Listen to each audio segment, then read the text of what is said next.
अस्सलामुअलैकुम सामिन इकराम। 7 रबीउल सानी की तारीख शुरू हो चुकी है, 12 नवंबर है। ख़बर का उन्वान है साबिक वज़ीर और उनके 3 साथियों को उम्र कैद की सज़ा सुना दी गई। अदालत ने ये सज़ा गैंग रेप के मामले में सुनाई गई है, इज्तिमाई असमत दरी के मामले में सुनाई है। जानकारी के मुताबिक गायत्री प्रसाद प्रजापति, अशोक तिवारी और आशीष शुक्ला को उम्र कैद की सज़ा सुनाई गई है।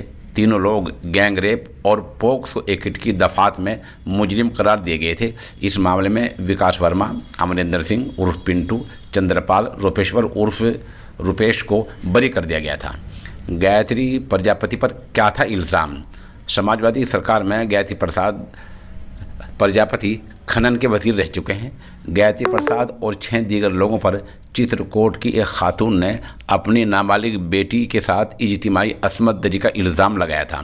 खातून का कहना था कि वह वज़ीर गायत्री प्रजापति से मिलने उनके घर पर पहुंची थी, जिसके बाद वज़ीर और उनके साथियों ने उसको नशा दे दिया और नाबालिग बेटी के साथ गैंगरेप की वारदात थी, यानी सब ने मिलकर उसकी इज्जत लूटी थी। शिकायत के बाद गायत्री प्रजापति की तरफ से ख़ानदान को धमकी की बात सामने आई थी। ख़ानदान वालों को एफआईआर दर्ज कराने के लिए सुप्रीम कोर्ट तक का दरवाज़ा खटखटाना पड़ा था। सुप्रीम कोर्ट की फटकार के बाद गायत्री प्रजापति के खिलाफ गौतमपल्ली में एक एफआईआर दर्ज हुई थी। फिर गायत्री प्रजापति और दीगरान को गिरफ्तार कर जेल भेज दिया गया था। इसी मामले में 24 घंटे पहले कल जुमेरात के दिन इन लोगों को अदालत ने कसूरवार ठहराया था और आज यानी जुमे के दिन इन लोगों को उम्र कैद और 2-2 लाख रुपए जुर्माने की सज़ा सुनाई गई है।